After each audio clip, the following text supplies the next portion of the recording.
here is Stephen Moore apparently has crawled out of his hole and is back on TV. This is after he got rejected as his position on the Fed. You remember, Stephen Moore was one of the people they brought in to do the miracle in Kansas, which turned into a nightmare in Kansas.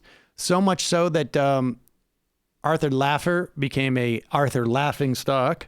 And Sam Brownback was actually appointed ambassador to the ether. Literally, he was the ambassador to religion. And so he goes around and ambassadors to religion. Here's Stephen Moore.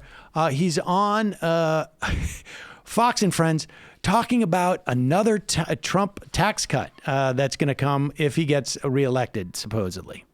And number 3, capital gains rollover. How would that work? Yeah, well, we didn't cut the capital gains tax in the last, in the bill. We wanted to, the one we passed in 2017. So this is the idea, not to make this too complicated, but let's say, Steve, if you own shares of General Electric stock and you sell those shares and then you have a capital gains because you made money on and then if you put that money into buying a new stock, why should you have to pay a capital gains on that? All you're doing is transferring one stock to another. So this is called rollover. It would allow more liquidity in the market, and it would basically say, okay, you pay the tax when you take the money out of the stock market, not if you transfer one stock for another. Final idea. Pause it for 1 second. There is no transfer one stock for another.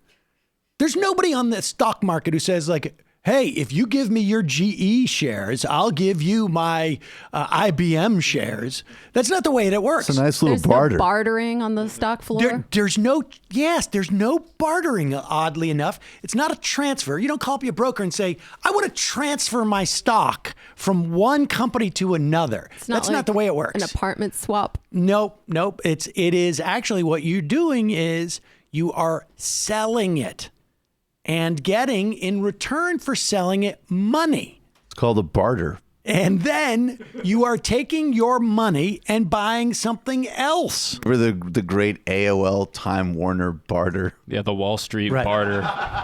Now, this is modeled, and they're going to start talking about it if they were ever in a position to do it on what happens with your home. You're allowed to take the first $250,000 in profit from your home tax-free, without capital gains tax on the first $250,000.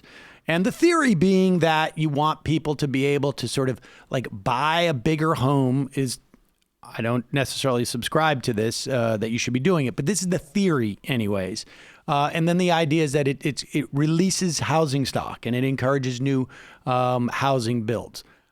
Frankly, I don't see why you should have to, you should get away. If you profit on your home, your profit should be taxed.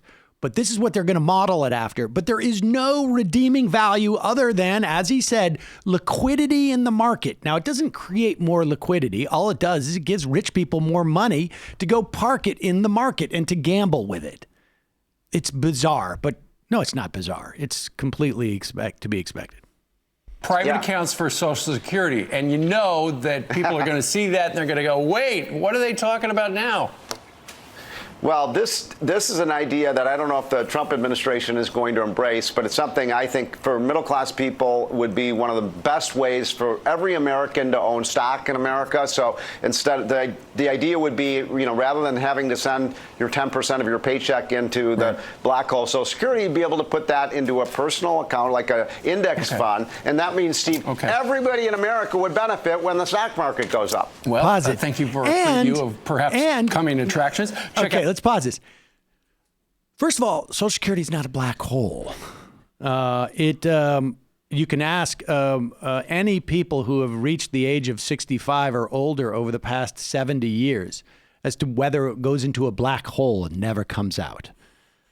And they will tell you, no, in fact, yes, my Social Security is here for me. And even if we do nothing about Social Security going forward, which I think we should expand it and obviously increase taxes, it's going to be completely solvent, about 80% of benefits. We do nothing over the next 30, 40 years to improve it. Of course, you could say that about just about anything in terms of what we fund or do not fund.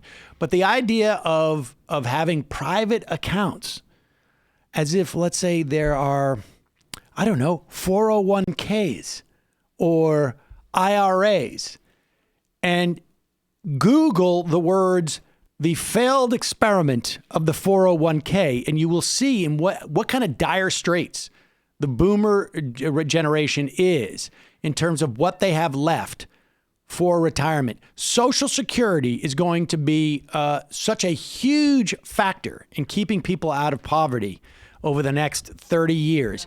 And not just folks who are older, but also taking pressure off of millennials and Gen Xers who are not going to, who are going to be in a position of having to support their parents because of the failed experiment of the 401ks. Yeah, we do not like to think about what it's going to be like when we're old. We're going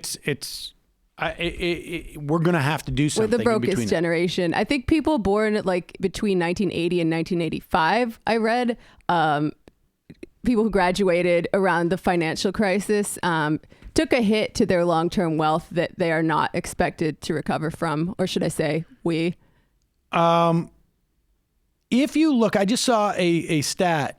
If you look, I think it was, they compared the income that boomers had at age 35 to what Gen Xers had, which was about a third.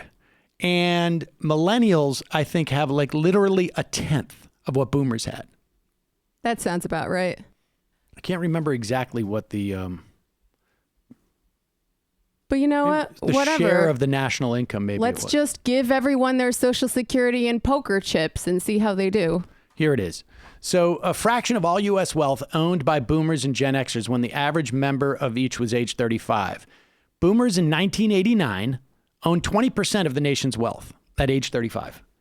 Gen X in 2008 owned 8% of the nation's wealth.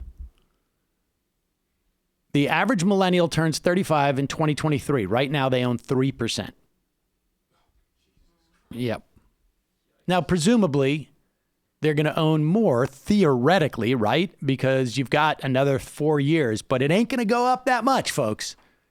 Maybe it'll be 4%. Let's go to the phones. You're calling